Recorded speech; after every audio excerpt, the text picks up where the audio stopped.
Estamos iniciando a leitura da Bíblia em 365 dias, uma dose de amor com a Palavra de Deus. Hoje, no 257º dia, trago para a leitura e comentários bíblicos os livros de 2 de Crônicas, capítulo 26, livro de Eclesiastes, capítulo 9, versículo 13 ao capítulo 10, versículo 20, e o livro de Efésios, capítulo 1. Neste momento, você precisa estar de posse de um bloco de anotação, caneta ou lápis. A Bíblia, tão importante quanto a sua leitura diariamente, nos aproxima de Deus, fortalecendo assim a nossa fé e a esperança. Enquanto você prepara o nosso kit de fé, trago uma mensagem rápida. Todos nós temos a necessidade de estarmos em comunhão com Deus diariamente. Comunhão esta, agora, a leitura da Bíblia. Orar, meditar, refletir. A Bíblia Sagrada está cheia de promessas. Precisamos acreditar na palavra de Deus. Alimente a sua fé. A sua palavra tem muito mais força do que as coisas contrárias. Estamos vivendo um tempo em que devemos abrir os olhos.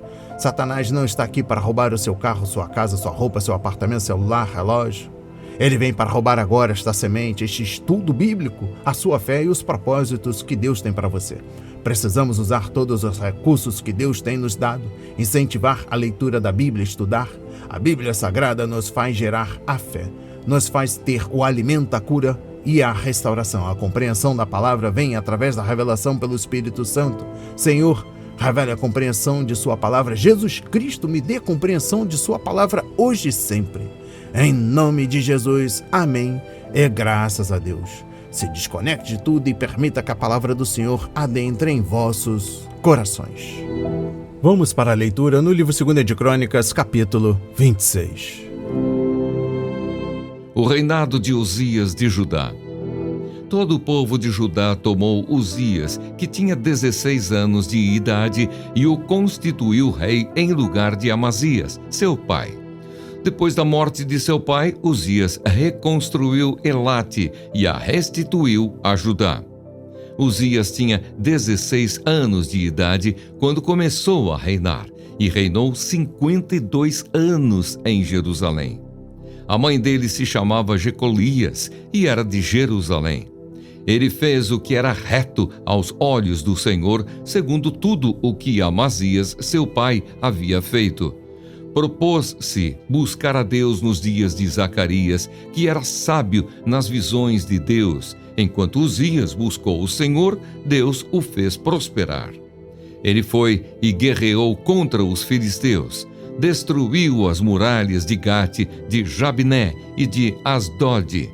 Construiu cidades no território de Asdod e entre os filisteus.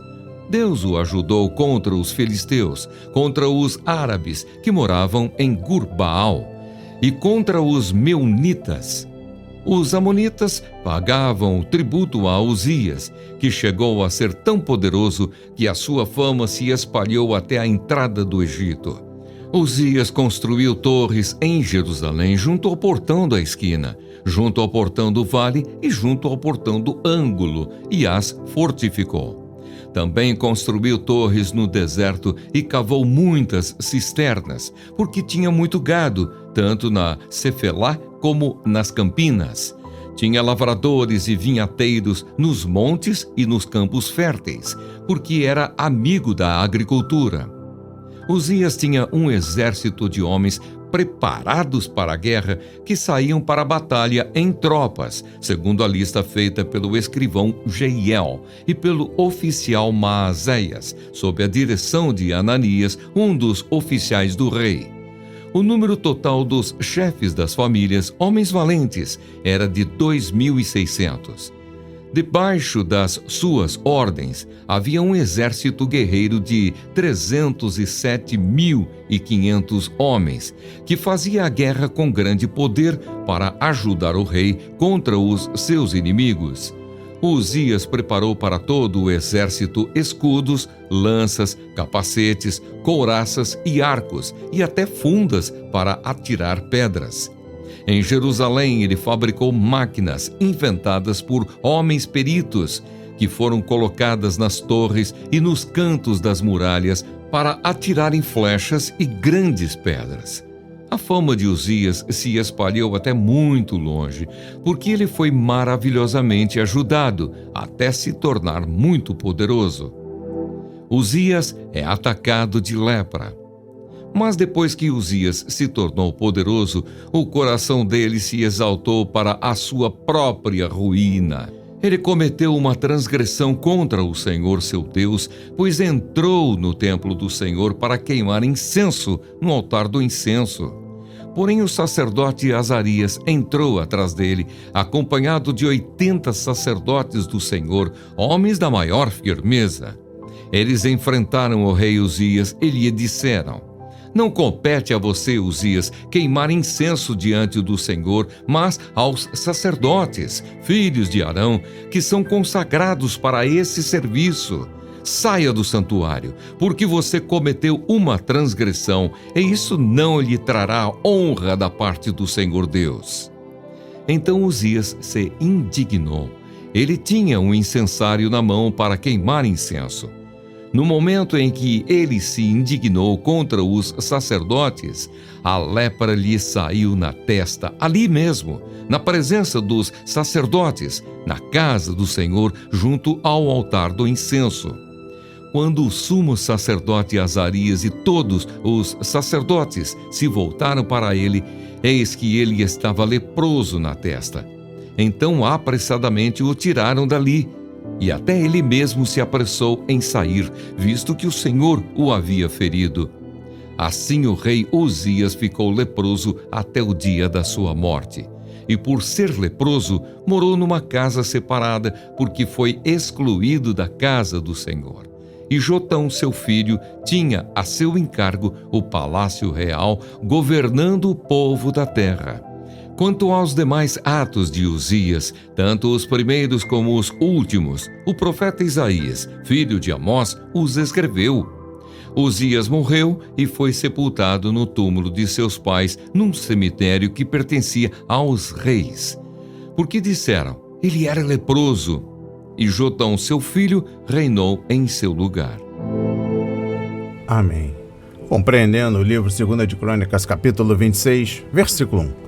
O primeiro nome de Uzias era Azarias, que significa o Senhor tem ajudado. No entanto, quando se tornou rei de Judá aos 16 anos, ele assumiu o nome real Uzias, que significa o Senhor é força.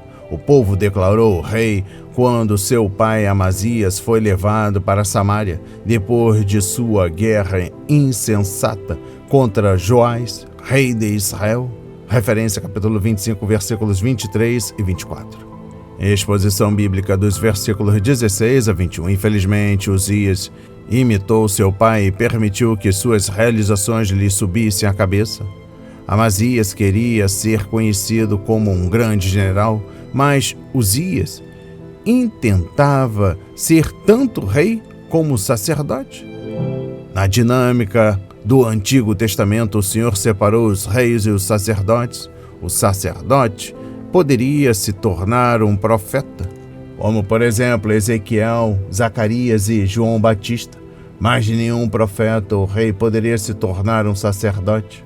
Somente em Jesus Cristo encontramos os ofícios de profeta, sacerdote, rei reunidos, e seu sacerdócio é segundo a ordem de Melquisedeque, conforme Gênesis 14, versículos 18 a 20, Salmos 110, versículo 4 e Hebreus capítulo 5 ao capítulo 7. O fato de cobiçar o sacerdócio era estupidez, pois Uzias conhecia a lei de Moisés, e tentar tê-lo pela força era arrogância, já que o rei sabia muito bem o que havia acontecido com os outros que tentaram reivindicar aquilo que não era deles por direito, conforme Levítico 10, números 12 e 16. Compreendendo o versículo 21, sendo um leproso, o rei não poderia aparecer em público nem viver no palácio.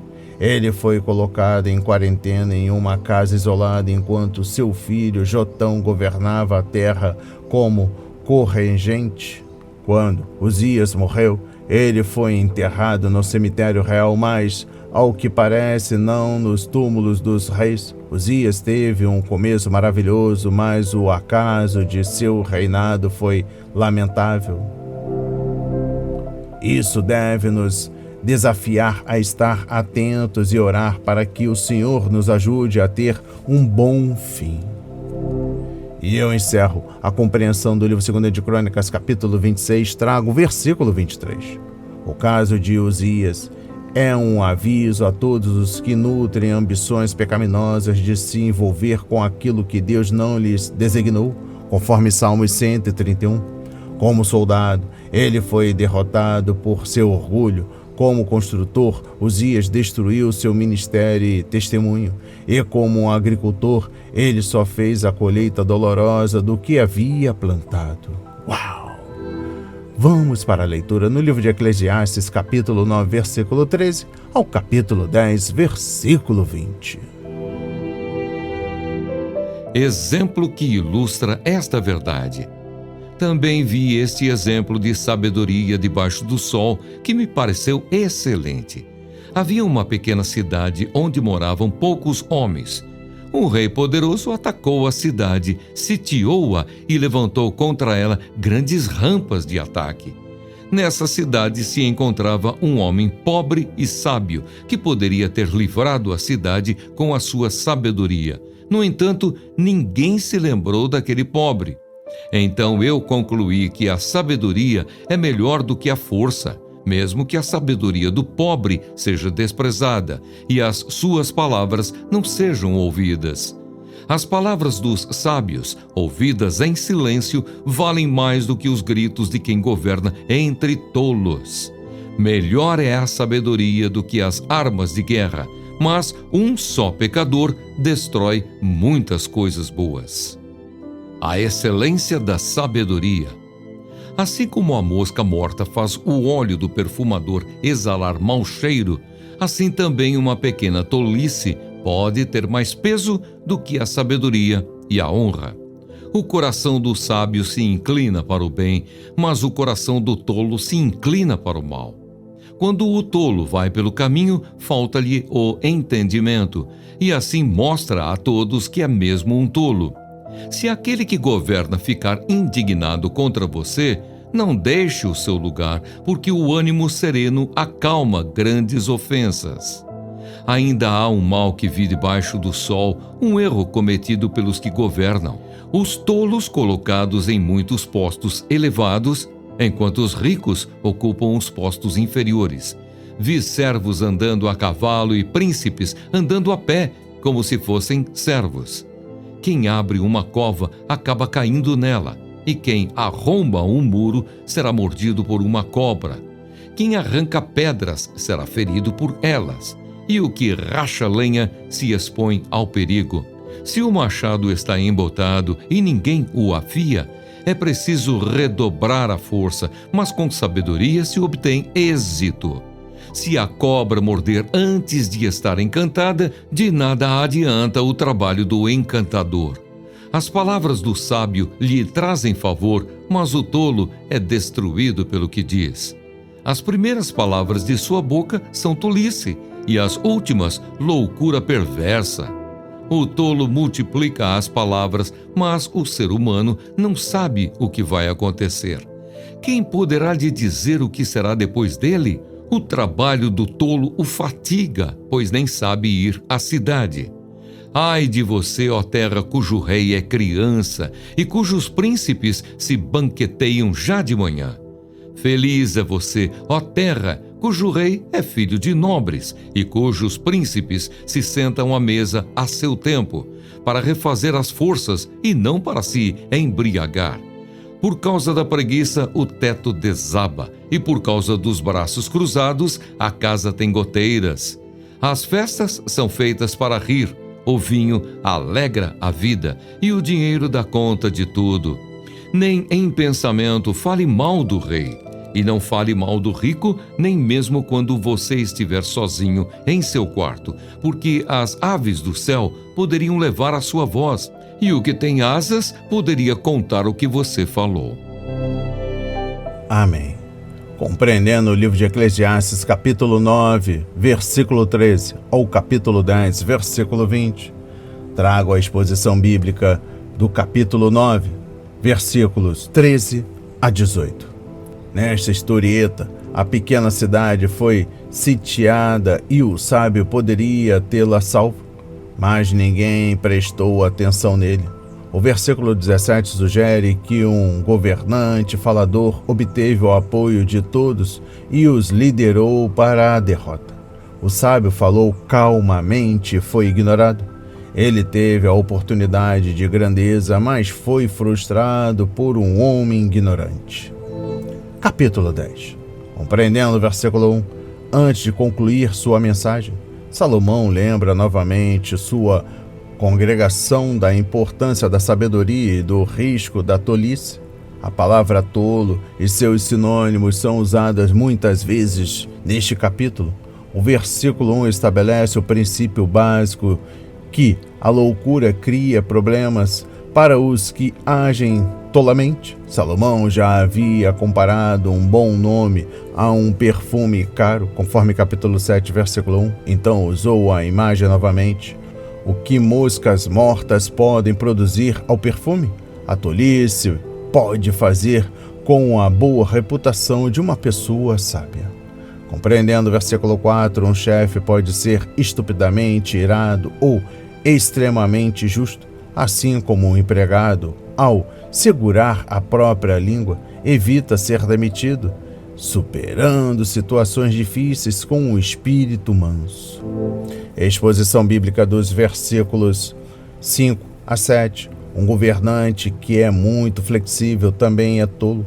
Na falta de caráter e de coragem, essa pessoa colocará outros tolos em posição de comando, deixando gente qualificada em posições sem importância.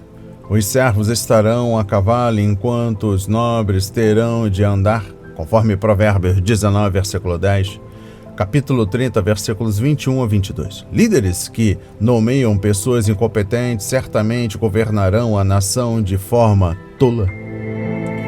Exposição bíblica dos versículos 8 a 11. Parece que Salomão aqui descreve pessoas que tentam fazer seu trabalho, mas sofrem mesmo assim. O homem cava um poço, mas ele mesmo cai no buraco. Por quê?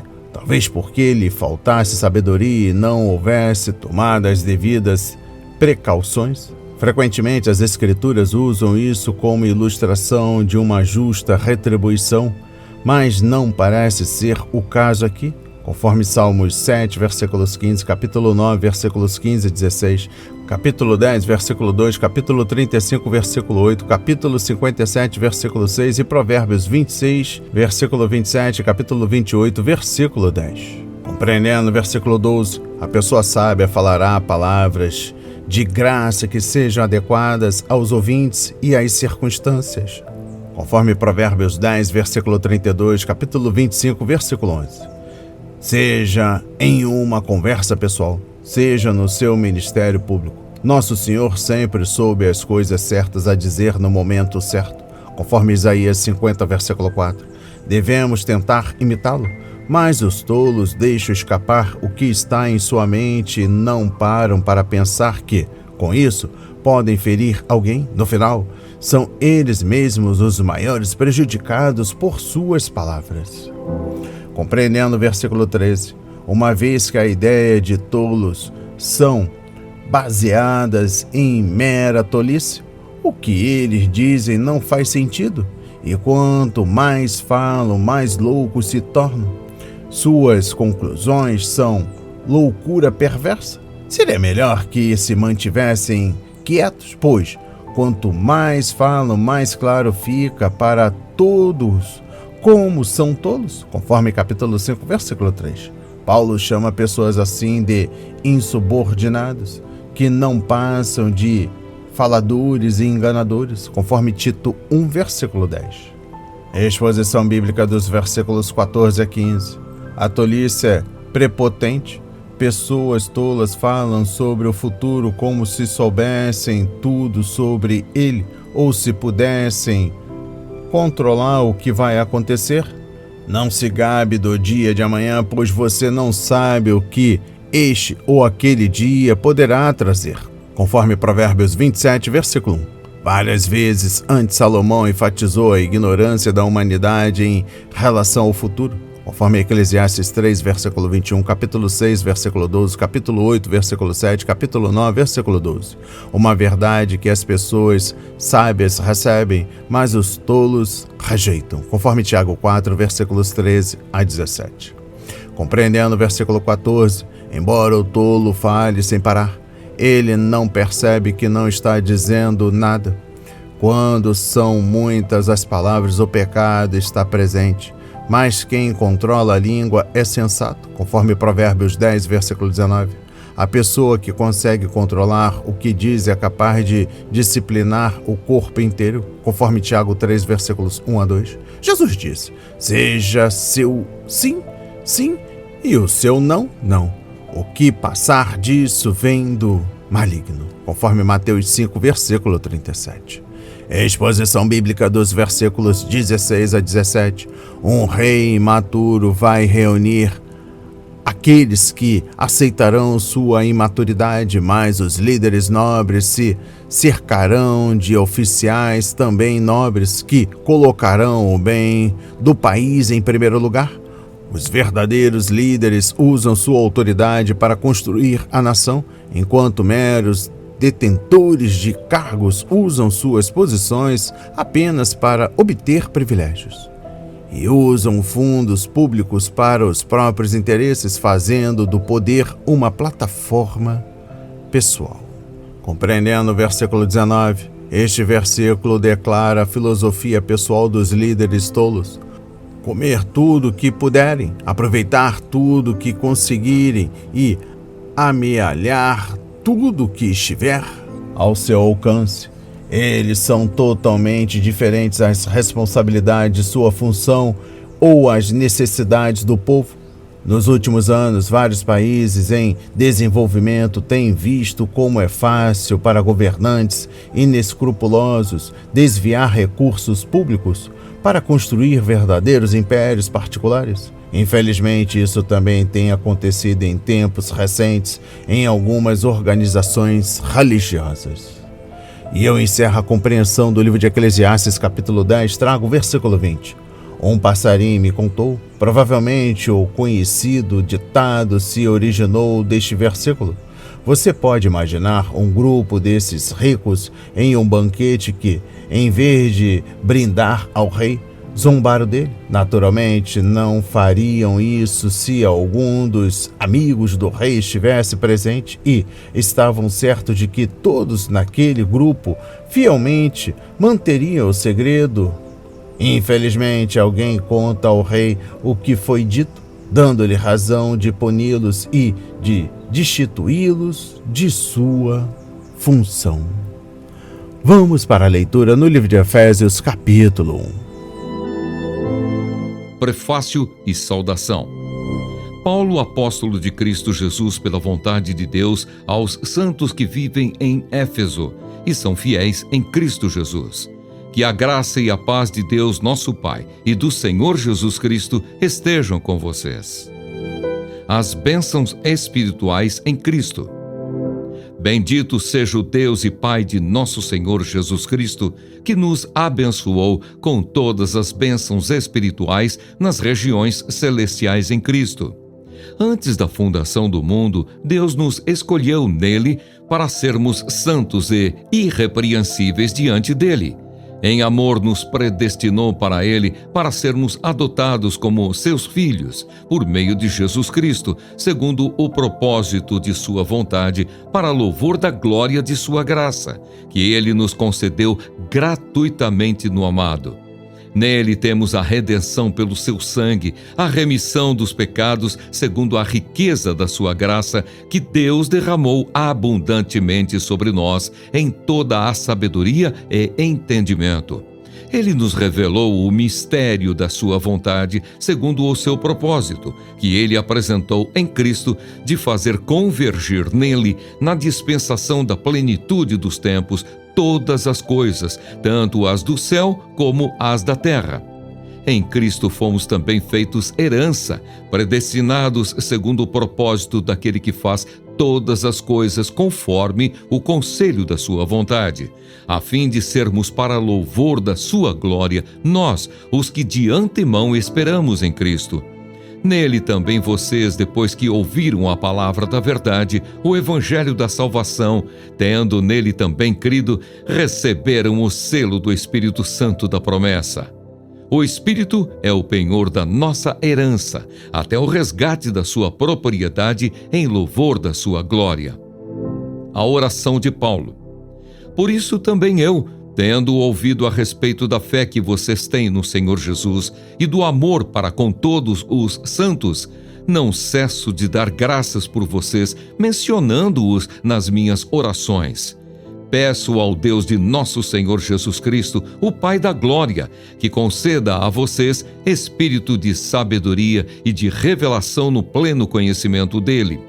Peço que ele ilumine os olhos do coração de vocês, para que saibam qual é a esperança da vocação de vocês, qual é a riqueza da glória da sua herança nos santos e qual é a suprema grandeza do seu poder sobre nós, os que cremos, segundo a eficácia da força do seu poder.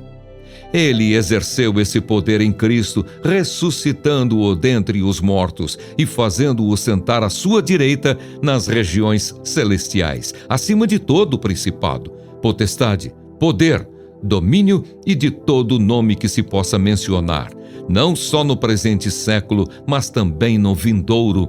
E sujeitou todas as coisas debaixo dos pés de Cristo, e para ser o cabeça sobre todas as coisas, o deu à Igreja, a qual é o seu corpo, a plenitude daquele que a tudo enche em todas as coisas.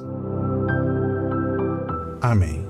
Compreendendo o livro de Efésios, capítulo 1, versículo 1. A expressão santos e fiéis em Cristo Jesus também pode ser traduzida por o povo santo de Deus, que significa os que foram separados. Ela está relacionada com a palavra santificado, que significa separado.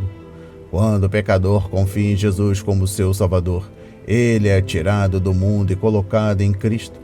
O cristão está no mundo fisicamente, mas em termos espirituais ele não é do mundo, conforme João 17, versículos 14 a 16.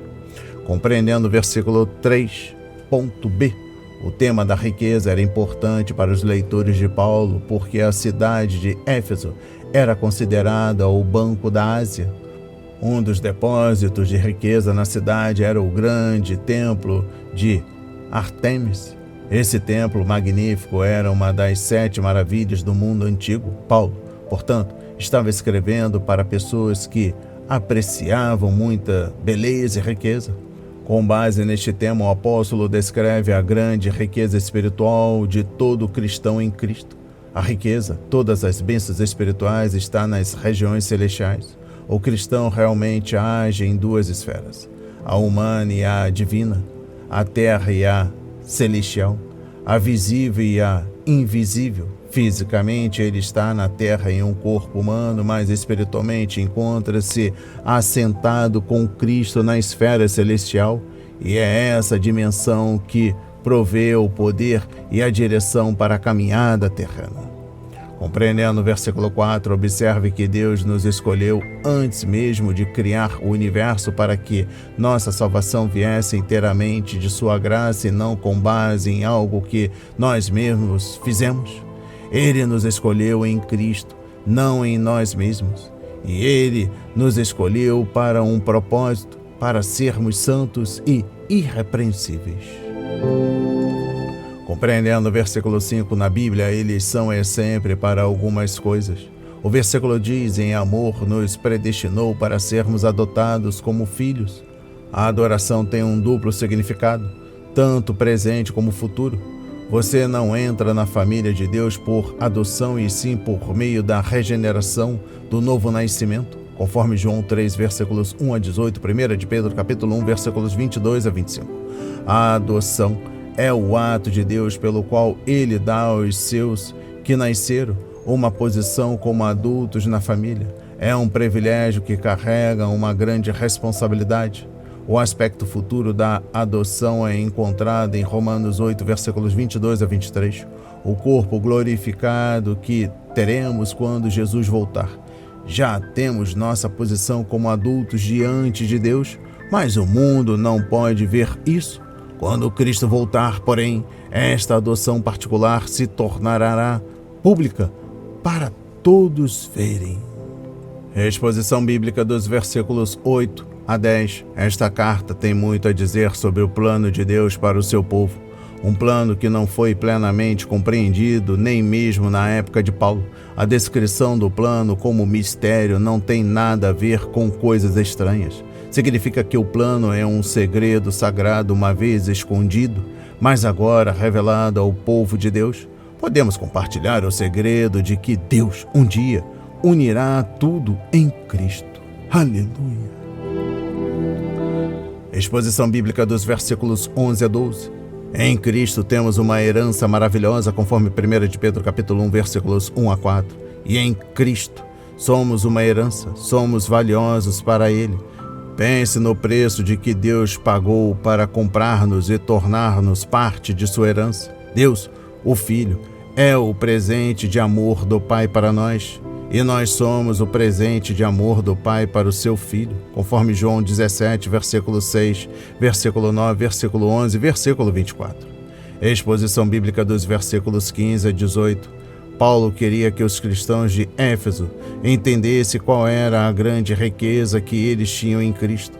O apóstolo sabia da fé e do amor desses cristãos e se alegrava com isso. A vida cristã tem duas dimensões: a fé para com Deus e o amor para com os homens, e não se pode separá-las. Mas Paulo sabia que a fé e o amor eram apenas o começo. Os efésios precisavam saber muito mais. Foi por isso que ele orou por eles, mas que recebesse o espírito de sabedoria, conforme versículo 7, para que os olhos do coração deles fossem iluminados, conforme versículo 18. Devemos notar dois fatos. Primeiro, a iluminação vem do Espírito Santo. É Ele, o Espírito, que dá sabedoria e entendimento, conforme Isaías 11, versículo 2. E segundo, essa iluminação chega ao coração do cristão. Compreendendo o versículo 17, o cristão deve crescer em seu conhecimento de Deus. Salvação é conhecer Deus pessoalmente, conforme João 17, versículo 3. Santificação é conhecê-lo cada vez mais, conforme Filipenses 3, versículo 10. E glorificação é conhecê-lo perfeitamente, conforme 1 de Coríntios capítulo 13, versículos 9 a 12. Uma vez que somos feitos à imagem de Deus, conforme Gênesis 1, versículos 26 a 28, quanto mais o conhecemos, mais conhecemos a nós mesmos e uns aos outros. Não é suficiente conhecer Deus apenas como Salvador, devemos conhecê-lo como Pai, amigo e guia. E, quanto mais o conhecermos, mais gratificante será a nossa vida espiritual. Exposição bíblica dos versículos 19 a 23. Ao tornarmos sua herança, Deus mostrou seu amor. Ao prometer-nos um futuro maravilhoso, Ele incentivou nossa esperança. Paulo ofereceu algo para desafiar nossa fé: a incomparável grandeza do seu poder para conosco, os que cremos, conforme versículo 19. Tão grande é essa verdade que Paulo registrou diversas palavras do vocabulário grego para apresentar o seu ponto de vista. Dunamis, poder, como no dínamo, e na dinamite, energia, atuação, como na energia, kratos, poderosa, e ischos, força. Compreendendo o versículo 19, nós cristãos precisamos de poder por várias razões. Para começar, por natureza somos fracos demais para reconhecer esta riqueza. Tomar posse dela é usá-la como deveria ser usada. Existem inimigos que querem roubar nossa riqueza, conforme versículo 21 e capítulo 6, versículos 11 e 12. Nunca poderíamos derrotar estes inimigos espirituais com a própria força, mas podemos fazer isso por meio do poder do Espírito. Paulo queria que conhecêssemos a grandeza do poder de Deus, para que não deixássemos de usar nossa riqueza e para que o inimigo não nos privasse também de nossa riqueza. O mesmo poder de ressurreição que nos salvou e nos tirou do cemitério do pecado pode ajudar-nos diariamente a viver para Cristo e glorificá-lo. E eu encerro a leitura da Bíblia em 365 dias e também da compreensão do livro de Efésios capítulo 1. Trago a exposição bíblica dos versículos 22 e 23. Uma vez que somos cristãos, estamos na igreja, que é o corpo de Cristo, e Ele é o cabeça. Isso significa que há uma relação viva entre nós e Cristo. Por meio do Espírito, estamos unidos a Ele como os membros de seu corpo. Isso significa que participamos de sua ressurreição, ascensão e exaltação. Paulo explicará essa questão em detalhes mais adiante. Também estamos assentados nos lugares celestiais, conforme capítulo 2, versículo 6, e todas as coisas estão debaixo de nossos pés. Aleluia! As palavras de hoje foram semeadas para as nossas vidas, para a honra e a glória do Senhor. Receba este alimento diário, não hesite, compartilhe. Deus está interessado na minha e na sua dor. Que Deus nos abençoe.